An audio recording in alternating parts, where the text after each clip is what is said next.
Hi there, I'm Cade. I kind of want to kickstart things off. I've been interested in knives since I was just a little kid, and recently I started developing a passion for knife making in itself. Luckily, a good buddy of mine actually operates BCR Forge here in Omaha and invited us out to come out and take a look at the shop and answer a couple questions we had about some of his gear that he uses. So, let's go on out and meet Mr. Barry and see what we're doing today.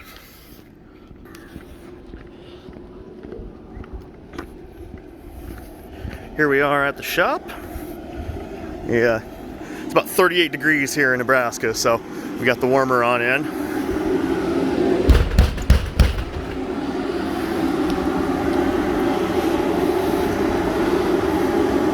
Hey, Barry. Hey. This is Barry Richard. He's the owner and operator of BCR Forge. Let me get this shut. It's cold out there. Yep, come on in.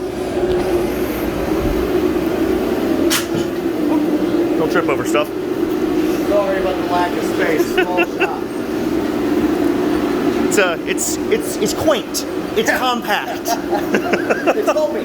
Exactly. It's almost like it's home. So, Barry, thanks for bringing us out here today. Thanks for turning that off. No problem. Thanks for bringing us out here today. Had a couple of questions about all of your operating gear and kind of how you do things around. If you wouldn't mind giving us a show around and walking us through some of your equipment? Absolutely. So this is my shop. Obviously you can see my forge over here. Hand fitted out my anvil. My dad works for Union Pacific. It's just a piece of railroad track that I spent 4.5 hours with a Harbor Freight belt grinder facing. So that part kind of stuck. Hand built tables. Do not get this, by the way, if you're starting to think about blacksmithing. It is the worst tool in my shop. It is a cast iron Harbor Freight anvil. You're going to see a lot of Harbor Freight stuff that I started out with. I still use my favorite hammer. It's a used machinist hammer I got from a guy at work for nothing, and it works great. I refaced it on a couple of faces. So then I have my MIG welder so I can weld on work rods. This is just a little Harbor Freight welder, and then if I need something bigger over back in the corner, I got my 1929 old stick welder that we have sitting over there. You'll see various grinders and the drill press behind you, the toolboxes. Probably the most expensive piece of equipment that I have in my shop right now is my Ameribrade 2x72 fastback grinder. Well, this is definitely a very nice piece of equipment you have here. Can you give us just a quick, brief overview of what you use this grinder for in your operations? Absolutely. So I got this after, if you don't mind me 1 second, I started out with a 1x30 grinder, little Harbor Freight model. It worked.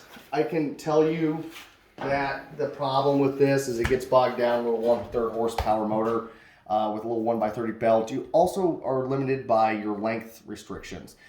The table isn't very steady. All I do with this anymore is I have a strapping belt on it and I strap with it. And then I was like, okay, let's get something bigger, right? Mm-hmm. I got a 4x64 belt grinder. It was worthless. I don't recommend buying this. The only reason I keep it around, as you can see, there's a bunch of micarta and natural wood scale on there. I use it to take off the bulk of my stuff since I don't have a bandsaw at the moment. Right. When I get a bandsaw, I'd highly suggest drawing out your full tang knives and then cutting those out. Mm-hmm. So then I upgraded over here to my fastback grinder from Ameribrade. It is a 1.5 horse motor, 110 volt. It comes in variable and fixed speed. I, at the time, as a poor bladesmith working full-time job and then doing this on the secondary, could not afford it at the time. If I could go back and redo it, one of the main components I would have gotten is the variable speed box that comes from Ameribrade. It's Ameribrade.com if you want to look it up. I really love this company. So they were backlogged by 125 grinders when I ordered mine. I told him my story as a blacksmith at Omaha, Nebraska, kind of just getting started. This is the one piece of equipment that I needed to really lift from, well, number one knife. Show us your first ever knife here. Uglier than sin. All done on a 1x1 grinder. It was meant for the trash. I just wanted to finish it. So that's what it came out to be. It was supposed to be a broken back sax, but it looks like it's just broken. So, but I keep it around. It was the first, right? Just like I keep the 1x30, and I found a use for it. We cut a lot of leather with this. So we keep it around. It stays useful. But the Ameribrade grinder is really what took it from that, other than me honing my craft, right, on the anvil. Now I put in my own bevels before I bring it over to the grinder, which took a lot of practice. And all this is done with practice. But the one thing that brought me to Ameribrade, I looked at the TW90. I've looked at a whole bunch of other different brands. It took me 3 weeks to decide on which grinder to get because it is an investment. So I was trying to figure out, how can I afford it? And should I build it or should I purchase it? That's the biggest thing, is it was going to cost me about $900 to build a grinder with different attachments. So you can get small wheel set for this, so it goes down to a 1/4 inch diameter, runs your belt through. I'm sure Cade will post pictures and splice the video as I'm talking. It also comes with bigger contact wheels, a work rest that comes out of here. It's totally adjustable. I can actually adjust my angle on this combo. Using this little. So if I would have built it myself, it would have just been a motor, a tension rod, and a plantum. And to get this machine flat to have good bevels, it would have cost me at a minimum of $75 at my local machine shop down here in Omaha. As you can see, I don't have a mill around to do it myself. If I did, this would have been a lot cheaper. So if you have a mill, you can build your own. But the other thing I like about purchasing this, one, it was in my price range. They were very affordable for a piece of equipment like this. It's all in retrospect, right? You can go to Harbor Freight, pick up that little green grinder for $40. This package with the combo, the motor, and the belts cost me $980. Which is expensive at the start of it, Right. But once you see how much you can actually put into and perfect your craft, Exactly. it's not that big of a jump after you've purchased your forge and your other materials. I wouldn't go off purchasing this until you've gotten practice there. Because if you don't have it there, you're not going to have it here. Now, for my people that aren't forging in their knives, this is a must. You have to have this to set your bevels. The other thing I like about it is the second reason that I was getting to was all the components that I can buy for this. I don't have to make additional components. I didn't have to think in the forefront after I made it, how am I going to interchange parts? How am I going to get it to do what I want it to do? Well, Ameribrade has a full host of products. Everything from a horizontal tip to a actual stand that you can put it on that has wheels on it that you can lock them in. I keep my water in a dirty pan, but it has a water holder that goes attaches to and underneath a work rest. So if my work rest was here, it has a water catch right there, which makes life really nice. The horizontal stand, a lot of people ask, what's that for? So when you make a true high grit grind, let's say 400 grit grind, you have to go one direction and then the other. That is a true 400 grit. If you go one direction with it and say it's 400 grit, it's actually not, because there's still deeper lines behind it. So you'll notice that it's going to keep those lines behind it. This has been such a good product for me. Going back to what I was saying, is they had 125 grinders back on back order, and they still got it out to me within the window that they said. They actually moved me up because of I was a small business. They like small businesses and they've treated me well. They messed up on my belt order, or I shouldn't say mess up. They didn't have the belts in stock when I ordered They were it. just a little empty on hand. But he still got me out belts. But instead of just getting me belts or pushing my order along, he upgraded me to ceramics. So I got these brand new nice ceramic belts. He got me some gator belts at the higher grits and some soft back grip belts. Let's actually show off to everybody at home some of the texture on this ceramic belt.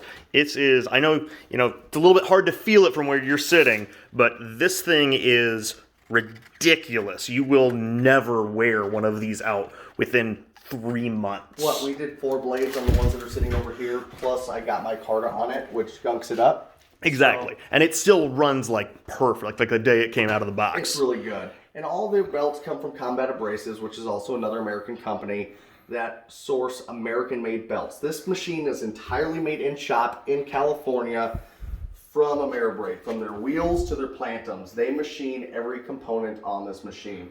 There are 2 models. There's the fastback model, and then there's the standard model. And which model do we have in front of us here, Barry? This is the fastback. And the only difference is the main model is all tubing. This one is plates with high-grade, grade 10 bolts all the way around it. So it's automotive-grade bolts around it. When it comes in the package, you get just the frame. This piece is actually separate from it. It's how easy it is to change out everything. So you can just change out your different components. Fortunately for me, another reason why I went with this company is this package right here. It is a combo plan. So you have a 2-inch contact wheel on top, your plantum, and then a 6-inch rubber contact wheel on the bottom, which allows me to be able to do all the variations of grinds, Scandi, flat, help me out here, buddy. Hollow grind. Hollow grind. Yep. Thank you. Sorry, on camera, a little nervous. So don't mind him, folks. Right. So it allowed me to get doing that right away with one package. Now you can buy just a plantum and just contact wheels that can come in here and work in with your work rest. But all it is a lockdown bolt, and it sets up really easy. And we'll turn it on today for you guys just so you can see it. When it comes, the motor is disassembled, but it does come with this nice tool. Yeah, show us that thing off. Real easy to use. All you have to do is set it up against the flat of your grinder and up against the wheel. If you notice that there's no gaps, which means that the wheel is in line with the flat of the grinder, which allows it to be flat with this wheel. Mm-hmm. If it's off, like I found out, because I didn't understand what this thing was for when I first got it, it looks like some ZZ Top symbol that came into my box. I would have had a lot easier of a time. But that was just me, not because of the machine. I didn't set up the machine correctly.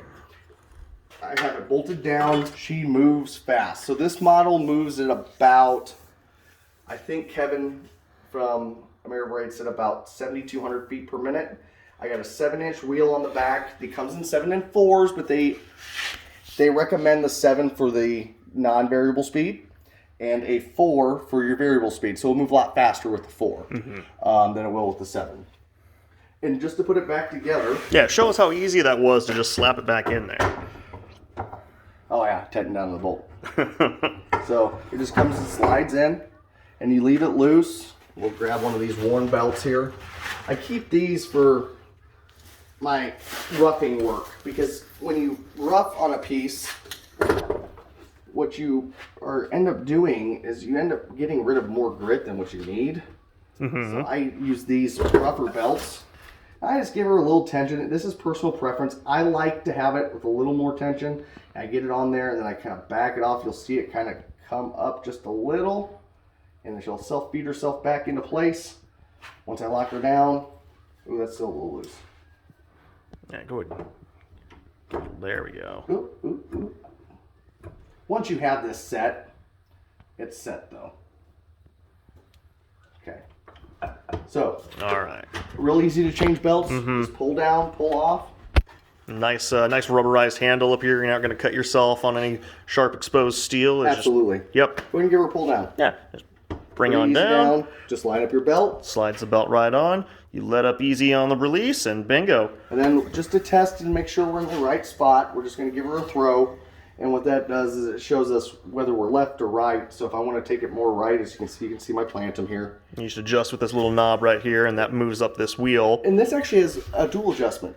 Really? Yep. So where's our other adjustment on that? It adjusts here, and then it also adjusts the motor up and down balance-wise. Oh. So if I move this in, I'm not going to do it because I have it all adjusted. Right, yeah, we don't want to take any extra time to... But it will actually move the motor up and down on this plate.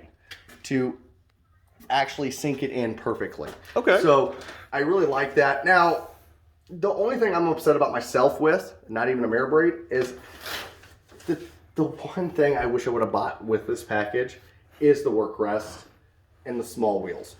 So when you're doing a handle, this is another shot knife that we just decided to scrap. And you're trying to get in here.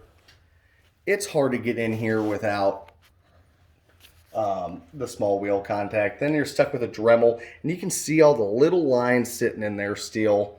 We're going to end up purchasing those, but it makes it really difficult to get into your radiuses without having those small contacts. Because that's a pretty tight, let's take another look right there. That's a really tight in-curve in right here. And without having that, half-inch, quarter-inch wheel, getting in there is almost impossible unless you want to use a Dremel and burn out Dremel heads. Or finger sanding it, which then what's in our business, it's not the material cost, it's the labor. Exactly. Right? So the more you can reduce your labor time, the better prices you can give your customers and the more money that you can make as a smith.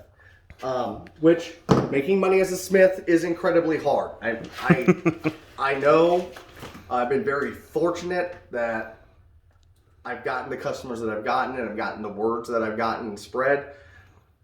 What I would say is let it start off being a hobby first. So that's the biggest part is you got to enjoy it. If you don't enjoy it, you're doing the wrong thing. So what you're saying is if you're looking for a get-rich-quick scheme, this is not the right business for you. No. It is incredibly hard to learn without formal teaching. I didn't go anywhere to learn how to do this. Mm-hmm. And there was a learning curve. I had a coal forge that was made out of a smoker at one time. But this has made my life and my production about 30% faster. Outside of the forge, what would you say is your most valuable piece of machinery in the workshop? My Ameribrade grinder.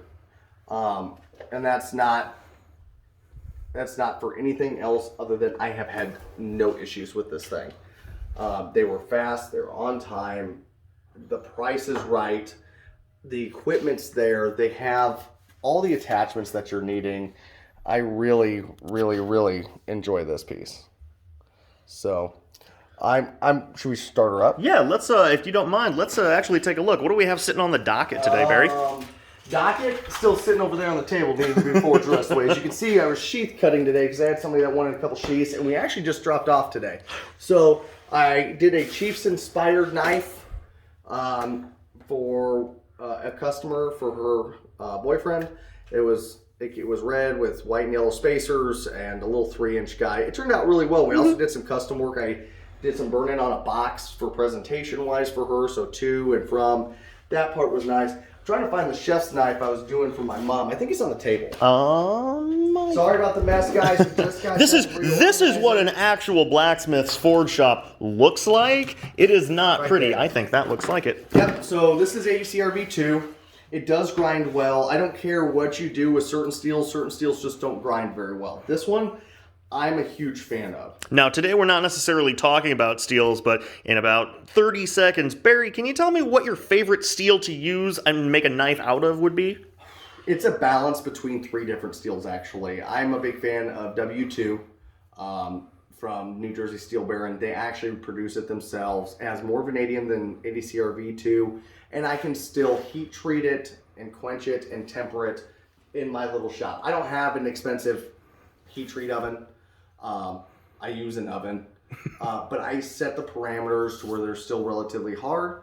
So between those steels, ADCRV2 because of the vanadium, 52100 because of the hardness it gets to, and the high chromium and the wear resistance that blade has. And then I really like W2. I gotta admit, my 2 favorite smiths out there are Jay Nielsen and Jason Knight.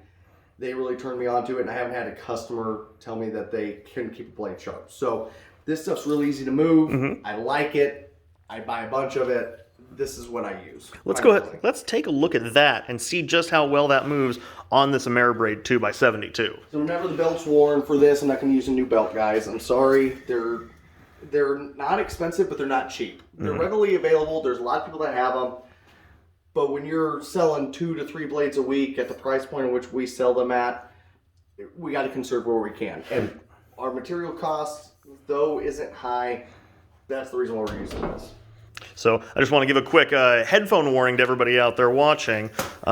This is not a quiet, stealthy machine. There is nothing subtle about a grinder going off. You will know when someone is grinding. That's correct. So I'm going to ignore you guys for a second because like any machinery in this shop, everything has the potential to harm you. If you're starting your own shop, don't be overconfident. Make sure you understand what your equipment is and how to use it in a safe and proper manner. If you don't do that, you can definitely hurt yourself. All right, so here we go. So I stand off to the side. Belt breaks, belt snaps, it doesn't hit me in the face. That belt is going to go this way, and he is standing over here. So we're just going to adjust it.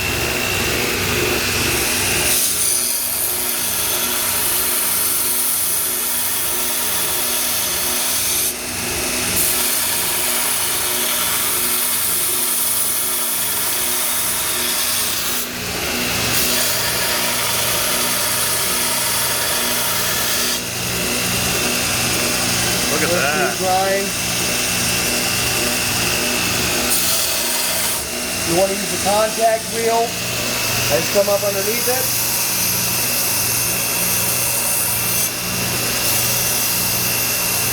Solid pressure all the way across, and you can see my lines change direction. So this is a 60 grit belt. It's a true 60 grit belt because once we do this and come back across the other way, God, I love this machine. Let's actually take a look at that.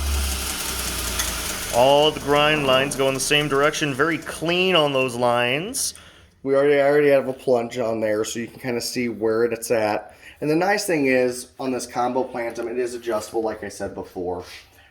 Give these guys a look at, if you're looking at a grinder, and especially a 2x72, you don't have to spend outrageous amounts of money to get quality American-made products.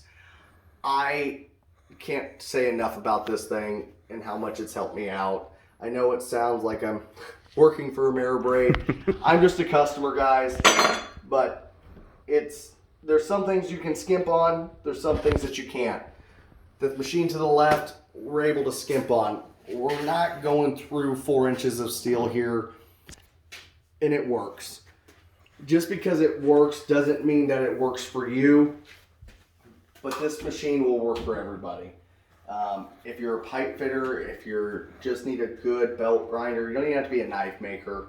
I would highly recommend this machine to you. That's how I feel about it. Like I said, do your research. Don't just take my word for it. But I've been really happy with both the company. Kevin there has been great, and the grinder's been even better. Well, thanks for showing us around some of your favorite machinery here in the shop. We really appreciate you taking the time out of your busy day. Thanks again, Barry. Thank you. Have a good one, Cade. Thank you.